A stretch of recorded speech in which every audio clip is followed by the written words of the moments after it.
అనకాపల్లి జిల్లాలో బాణసంచా పేలుడు ఘటనలో గాయపడ్డ ఇద్దరి పరిస్థితి మరింత విషమించడంతో వారిని కేజీహెచ్ నుంచి మెడికవర్ ఆసుపత్రికి తరలించారు. బాణసంచా పేలిన ఘటనలో 6గురిని కేజీహెచ్కు తరలించారు. ఇందులో మడగల జానకిరాం, సియాద్రి గోవింద్ పరిస్థితి విషమంగా మారడంతో మెడికవర్ ఆసుపత్రికి తరలించారు.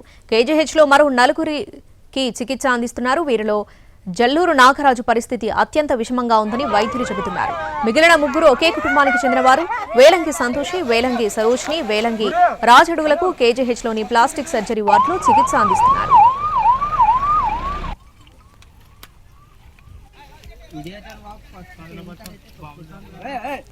అనకాపల్లి జిల్లాలో బాణసంచా పేలుడు ఘటనలో గాయపడ్డ ఇద్దరి పరిస్థితి మరింత విషమించడంతో వారిని కేజీహెచ్ నుంచి మెడికవర్ ఆసుపత్రికి తరలించారు. నిన్న బాణసంచా పేలిన ఘటనలో 6గురిని కేజీహెచ్కు తరలించారు.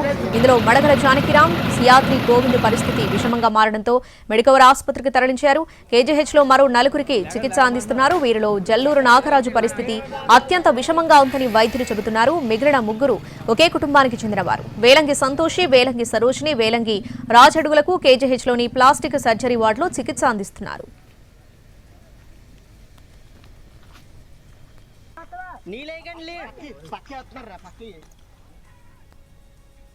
అనకాపల్లి జిల్లాలో బాణసంచా పేలుడు ఘటనలో గాయపడ్డ ఇద్దరి పరిస్థితి మరింతగా విషమించింది. దీనికి సంబంధించి కేజీహెచ్ హాస్పిటల్ నుంచి పూర్తి అప్డేట్స్ మా ప్రతినిధి చిరంజీవి లైవ్ లో అందిస్తారు. చిరంజీవి, ప్రస్తుతం నిన్న జరిగినటువంటి దుర్ఘటనలో మృతుల సంఖ్య 8 మందికి చేరుకుంది. మిగతా వారికి ఎవరైతే గాయపడ్డారో ఆ మిగతా 8 మందికి కూడా హాస్పిటల్స్ లో వైద్యం అందిస్తున్న పరిస్థితి. 6గురు కండిషన్ సీరియస్ గా ఉండడంతో వారిని విశాఖ ఉన్నటువంటి కేజీహెచ్ కు తీసుకువచ్చారు. ఇక్కడ ప్లాస్టిక్ డిపార్ట్మెంట్ ప్రస్తుతం అయితే ఇందులో 4గురికి వైద్యం అందిస్తున్నారు.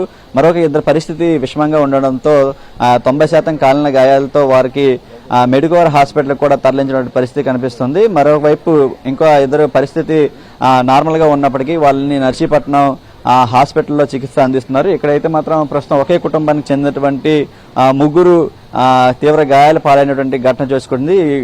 ఏదైతే ఆ కుటుంబానికి సంబంధించినటువంటి బంధువులు ఉన్నారో వాళ్ళతో మాట్లాడే ప్రయత్నం చేద్దాం. ఎలా ఉందండి, లోపల మాట్లాడారా? ఎలా ఉంది మీ బంధువుల పరిస్థితి? మా బంధువుల పరిస్థితి అయితే ఒక అమ్మాయికి కాలు ఇరిపోయిందండి. ఇది పాపకేమో చెవికి దెబ్బ తగిలింది, బాబుకేమో వేలంగి రాజుకేమో తలకే బలమైన గాయం తగిలింది. ఎప్పుడు నుంచి చేస్తున్నారండి ఇక్కడ నర్సీపట్నం 4 రోజుల నుంచి పనిచేస్తున్నానండి. 4 రోజులు అయింది వచ్చి అలా 1 గంట టైంలో భోజనం కానీ బయటకు రూమ్కి వచ్చారు. అప్పుడు ప్రమాదం జరిగిందండి. మిగతా వాళ్ళందరూ అక్కడ ఉన్నారు. వీళ్ళు ఆ ధ్వనికి వీళ్ళ రూమ్ కూడా కూలిపోయిన మీద పడిపోయిన సందర్భంగా వీళ్ళకి గాయాలు తగిలేయండి. మాట్లాడారండి, వాళ్ళతో మాట్లాడారా? ప్రమాదం కారణం ఏంటని చెప్తున్నారండి వాళ్ళు? అదే కెమికల్ వల్ల, అందులో కెమికల్ కలిపితే దానివల్ల ప్రమాదం జరిగిందని చెప్తున్నారండి. ఈ 3 పరిస్థితి కూడా పర్లేదు, బాగానే ఉంది. అలాగే ప్రభుత్వం కూడా స్పందించి సహకారం అందించింది. హాస్పిటల్ కూడా బాగానే చూస్తున్నారండి. అలాగే నిన్న హోమ్ మినిస్టర్ మంత్రి గారు వచ్చి కూడా మీకు ఎక్స్ప్రెస్ ప్రకటిస్తామో బాగానే వైద్యం చేస్తారని చెప్పారు. అంటే మరో 2 పరిస్థితి విషమంగా ఉందని చెప్పి మెడికవర్ హాస్పిటల్ తరలించారు కదా, వాళ్ళ కండిషన్ ఎట్లా ఉంది? వాళ్ళకి అయితే 90% కలిందన్నారు, ఒకరు 50% అన్నారండి. వాళ్ళని రాత్రి మెడికవర్ తీసిపోయారు. మా వాళ్ళ పరిస్థితి మాత్రం ఇక్కడ బాగానే ఉంది. అంటే గాయాలు, లోతైన గాయాలు తగిలాయి, బలమైన గాయాలు తగిలిన వల్ల కొంచెం ఇక్కడ మెడిసిన్ అందిస్తున్నారు. వైద్యులు కూడా బాగానే చేస్తున్నారు. పోలీస్ సిబ్బంది అందరూ సహకరిస్తున్నారు, బాగానే సహకారం చేస్తున్నారు. ప్రభుత్వం కూడా బాగా సహకరించి బాగా చూడమని చెప్పిందండి. చూస్తున్నారు, డాక్టర్లు కూడా చూస్తున్నారు, నర్సులు కూడా చూస్తున్నారండి. రైట్, ఇది ప్రస్తుతం అయితే బాణసంచా ప్రమాదంలో చికిత్స పొందినటువంటి వారు అయితే ప్రస్తుతం కేజీహెచ్లో 4 ఉన్నారు.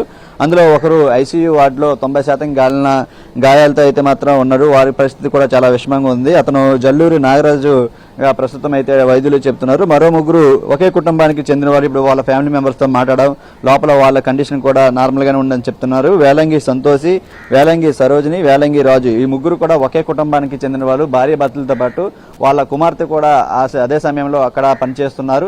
అయితే ప్రమాదం జరిగినప్పుడు అక్కడ లేకుండా ఆ పక్కన ఉన్నటువంటి వాళ్ళకి ఇచ్చినటువంటి రూమ్ దగ్గర ఉండడంతో ఆ ప్రమాద తీవ్రతకి, ఆ శబ్దాలకి ఉన్నటువంటి గోడలన్నీ కూలి వాళ్ళకి తీవ్ర గాయాలయ్యాయి. కాళ్ళు చేతులు కూడా విరిగిపోయినటువంటి పరిస్థితి కనిపిస్తుంది. ఎవరైతే మడగల జానకిరాం, సియాద్రి గోవింద్ వీళ్ళిద్దరి కండిషన్ కూడా ఇంకా సీరియస్ గా ఉండడంతో వాళ్ళ బంధువులు ఆందోళన చేశారు. తమకు ప్రైవేట్ హాస్పిటల్ తీసుకెళ్లి చికిత్స అందించాలని కోరడంతో వాళ్ళకి కోరిక మేరకు వాళ్ళని మెడికవర్ హాస్పిటల్ కూడా తీసుకెళ్లేటువంటి పరిస్థితి కనిపిస్తుంది. అయితే ప్రస్తుతం కేజీహెచ్ లో 4గురికి ఇదైతే చికిత్స అందిస్తున్నారు. అందులో ఒక కండిషన్ సీరియస్గా ఉంది, జల్లూరి నాగరాజు.